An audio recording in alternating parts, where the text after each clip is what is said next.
Assalamu alaikum everyone. Hope so you all are doing well and healthy. The topic of today's video, aflatoxins occurrence in food and its effect on human health. I already uploaded the video on aflatoxins and I attached the link in my descriptions. If you want to learn about aflatoxins and its classification like its types, so go to my descriptions, just click the link and view the video. So let's start with the table of content. The table of content, aflatoxins occurrence in food, diseases caused by aflatoxins in humans, toxic effects of aflatoxins in humans, interactions of aflatoxins in humans, animals and environment, aflatoxins effect on food chains and human health. Moving to the next slide. Aflatoxins occurrence in food. In these slides, there are many images showing like aflatoxins effects on different spices, yogurt, corn seeds, and different corns, etc. This image shows the growth of Aspergillus fungus after culturing in the microbiology laboratory. Aflatoxins affect the food.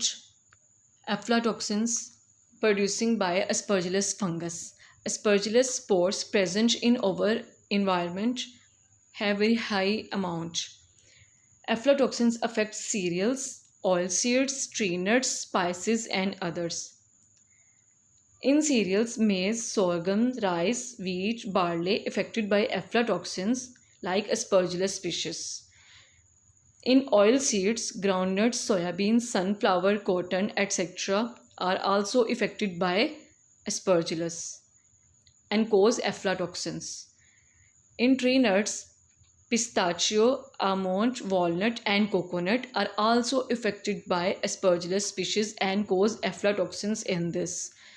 In spices like paprika, chili, black pepper, coriander, turmeric and ginger are also affected by aflatoxins.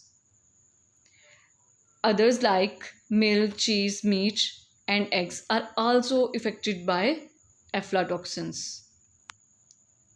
There are many diseases caused by aflatoxins in humans, like aflatoxicosis, liver cancers, immunodeficiency, and malnutrition. Aflatoxicosis is a disease caused by ingestions of aflatoxins. हम लोग सब जानते हैं कि aflatoxins एक fungal species है Aspergillus जो कोज करती है। अब जो एस्परजिलस है वो हमारी इन्वायरमेंट में हाई अमाउंट में प्रेजेंट है। जब हम इनहेलिंग करते हैं तो उसके थ्रू जो एस्परजिलस के स्पोर हैं वो हमारे लंग्स तक चले जाते हैं, जो हमारे लंग को डैमेज करते हैं, जॉन्डिस हो जाता है। जब हाई लेवल ऑफ इनहेलेशन हो जाए तो इवन डेथ भी कोज हो सकती है। तो ये एक एफ्लाटॉक्सिस है, ये हमारे लीवर को डैमेज करती है बाय एफ्लाटॉक्सिन्स। लीवर कैंसर्स, अब इसमें लीवर कैंसर जो है बहुत कॉमन है।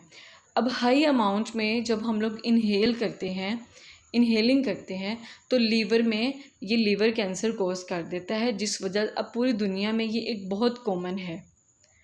Immunodeficiency, aflatoxins can hinder the immune systems. अब क्या होता है कि एफ्लाटॉक्सिन्स की हाई अमाउंट जब हमारी बॉडी में प्रेजेंट होती है, बहुत ज़्यादा स्पोर्स हमारी बॉडी में हों तो ये इम्यूनोडेफिशिएंसी मतलब बहुत ज़्यादा डिसीज़ कोज करते हैं, जिस वजह से इम्यूनोडेफिशिएंसी हो जाती है। Immunodeficiency is a conditions in which immune system is not able to function properly. हमारा इम्यून सिस्टम जो है वो प्रॉपर फंक्शन जो है वो नहीं करता। Malnutritions, the consumption of aflatoxins contaminated food can prevent the absorptions. अब जैसे एफ्लाटॉक्सिन्स जो है वो हमारे फूड को कंटेमिनेट करती है। अब वही फूड जब हम लोग खाते हैं तो उसमें जो न्यूट्रिएंट्स होता है उसकी अमाउंट ख़त्म हो जाती है। तो ज़ाहिर बात है जब हमारी बॉडी को न्यूट्रिएंट्स नहीं मिलेंगे तो हमारी बॉडी में मेल न्यूट्रिशन हो जाएगी, न्यूट्रिएंट्स की कमी। The toxic effects of aflatoxins on humans. There are many toxic effects of aflatoxins in humans. They damage our systems like respiratory systems, हमारा रिस्पायरेटरी सिस्टम जो है वो इफ़ेक्ट होता है, इम्यून सिस्टम जो है हमारा इम्यूनो डिफिशेंसी हो जाती है, सेंट्रल नर्वस सिस्टम में हम इफ़ेक्ट होता है, गैस्ट्रोइंटेस्टाइनल ट्रैक हमारे स्टमक में जो है इसके बहुत ज़्यादा इफ़ेक्ट होता है, एंडोक्राइन सिस्टम इफ़ेक्ट होता है, यूरिनरी सिस्टम में इफ़ेक्ट होता है, डेवलपमेंट एंड ग्रोथ इशू होते हैं, मेल न्यूट्रिशन की वजह से डेवलपमेंट एंड ग्रोथ इश्यूज़ होते हैं, डीएनए डैमेज होता है जिस वजह से म्यूटेशन हो जाती है और ये फिर कैंसर और अदर डिसीज़ कोज करने में हेल्प करता है। ज़ाहिर बात है जब डीएनए डैमेज होगा तो म्यूटेशंस होगी और जब म्यूटेशंस होती है तो फिर कैंसर्स और बहुत सारे अदर डिजीज़ जो हैं हमारी बॉडी में हो जाते हैं। Moving to the next slide, aflatoxins infected food chains and human health. अब किस तरह से एफ्लाटॉक्सिन्स जो है हमारी फूड चेन और ह्यूमन हेल्थ को इफ़ेक्ट कर रहा है। अब जो एफ्लाटॉक्सिन्स हैं मैंने बताया वो हमारी इन्वायरमेंट में प्रेजेंट है एज ए स्पोर फॉर्म, मतलब कि जो फंगस है एस्पर्जिलस वो हमारी इन्वायरमेंट में प्रेजेंट है। अब वो क्या करती हैं, एस्पर्जिलस जो है वो क्रॉप्स, प्लांट्स, फील्ड्स जो हमारे हैं उनको इफ़ेक्ट करती है। अब ज़ाहिर बात है जब हमारे क्रॉप्स जो इफ़ेक्ट होंगे तो उन्हीं फूड्स को जब एनिमल कंजप्शन करेंगे तो वो क्या करेंगे कि एनिमल्स पे इम्पेक्ट होगा उनका। अब ह्यूमंस में या तो डायरेक्टली जो है ह्यूमंस उस फूड को जो है कंजप्शन करेंगे, ह्यूमन में इम्पेक्ट होगा, या तो ह्यूमन जो है वो एनिमल्स का मीट, मिल्क और एग जब यूज़ करेंगे तो ह्यूमन जो है वो इम्पेक्ट होंगे। अब ह्यूमंस जो हैं या तो डायरेक्टली वो इम्पेक्ट हो रहे हैं या थ्रू एनिमल्स। मैंने पीछे बताया कि ये जो फूड है, फूड में लाइक मिल्क, मीट और एग जो है इनमें भी एफ्लाटॉक्सिन्स इफ़ेक्ट करती है, एफ्लाटॉक्सिन्स होता है। अब क्या करते हैं कि ह्यूमन जो है या तो डायरेक्टली फूड से, डायरेक्टली क्रॉप से वो इफ़ेक्ट हो रहे हैं और या वो एनिमल्स के थ्रू, लाइक उनका जब हम लोग मिल्क यूज़ करते हैं, एग यूज़ करते हैं और जब हम लोग उसका यूज़ करते हैं, मीट यूज़ करते हैं, तो क्या होता है अगर तो वो एनिमल्स इफ़ेक्टेड हैं तो हम लोग भी इम्पेक्ट हो जाएंगे। In this slide, I discuss with you humans, animals and environmental interactions affected by aflatoxins। किस तरह से ये इनका इंट्रैक्शंस है, जैसे ह्यूमंस, एनिमल्स और इन्वायरमेंट किस तरह से आपस में लिंक करते हैं बाय एफ्लाटॉक्सिन्स। इन्वायरमेंट में अगर फेवरेबल कंडीशंस हैं, वो सारी फेवरेबल कंडीशंस हैं जो एस्पर्जिलस की स्पीशीज़ को ग्रो करने में हेल्प करती है।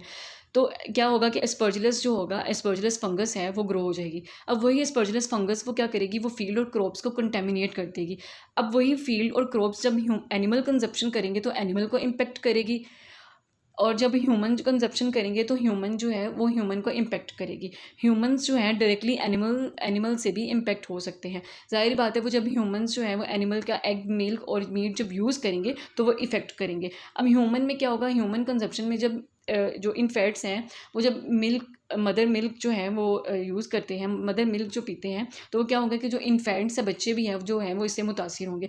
इस तरह से ये सारी चीज़ें आपस में लिंक कर रही हैं, मतलब कि इन्वायरमेंट में जो फंगल स्पीशीज़ ग्रो करेगी तो वो क्या करेगी, वो इम्पेक्ट करिए ह्यूमंस को भी और एनिमल्स को भी। Thanks watching my video.